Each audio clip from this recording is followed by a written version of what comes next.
Alrighty, we're going to continue with talking about expressing obligations. Expressing obligations.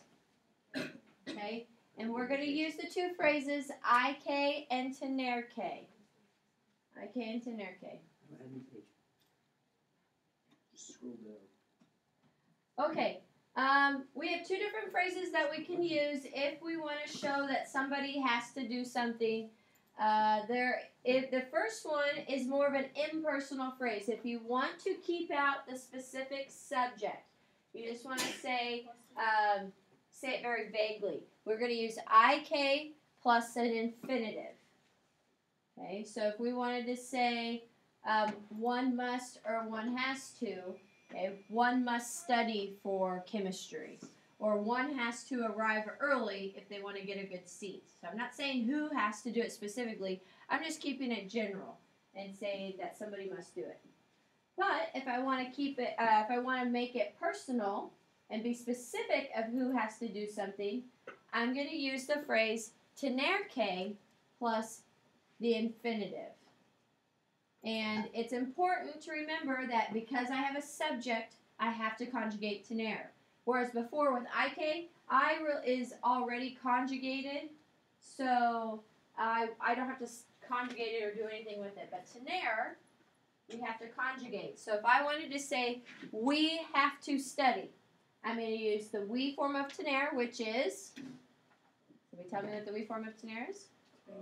Tenemos. Excellent. I'm going to say tenemos, K, and then what's the infinitive to study? Estudiar. Tenemos que estudiar. And that's how you say we have to study. But one must study would just be IK estudiar.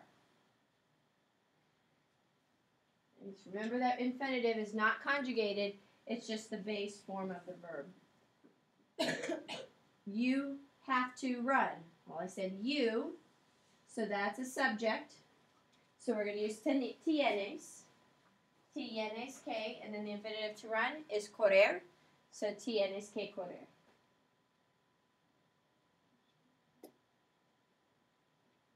One must practice a lot. Okay, I could say IK because one must is not saying who exactly has to do it. IK practicar mucho.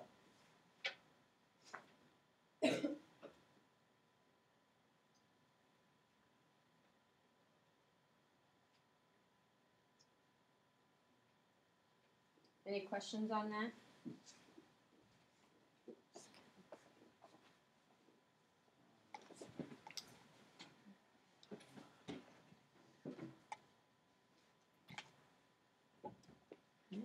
Anyone still writing this? Okay, I'll wait.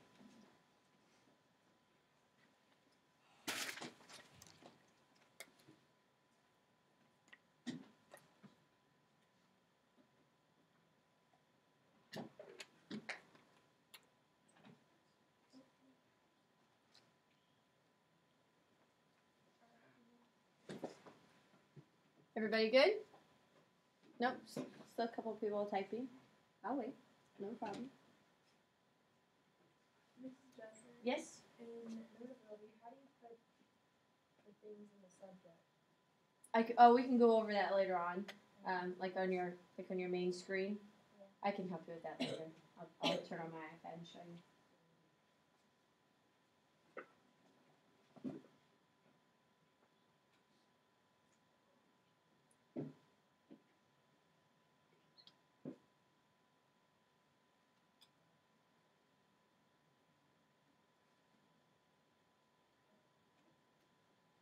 But now, we all right? And I can actually, if you missed something, I can show you again on my website how to get these notes. Okay, so let's do some practice and examples. For I have to run. I have is a subject, I. So we know that we have to conjugate and use the expression with the subject, tener que plus the infinitive. So tengo que correr is the yo form of tener, tengo. How about one must wait? Is there a subject in this one? No. So we're going to use the impersonal one, IK. And what's the verb to wait? Esperar. Excelente. So we're going to say IK esperar. Hay que esperar. Celia and Maria have to talk to the teacher. Is there a subject here? Yes, it's Celia and Maria. So now we have to conjugate tener to agree with Celia and Maria. How do we conjugate tener? Tienen. It's ellos. Ellos. Or ellas, because we have two girls. Ellas tienen, or we can just say Celia and Maria. Ellas tienen que, and then what's to talk? Hablar. Excelente. Tienen que hablar. And in Spanish, we say with the teacher instead of to the teacher, like we do in English. So we say con. That word con is with. Celia y Maria tienen que hablar con la maestra. Okay. Oh, I just clicked. Sorry about that one. One has to study Spanish. One has to. No subject here. And so we say, hay que estudiar español. We got one more example. You have to help your brother. Is there a subject? See, there's a subject. So, conjugation of tener to agree with you.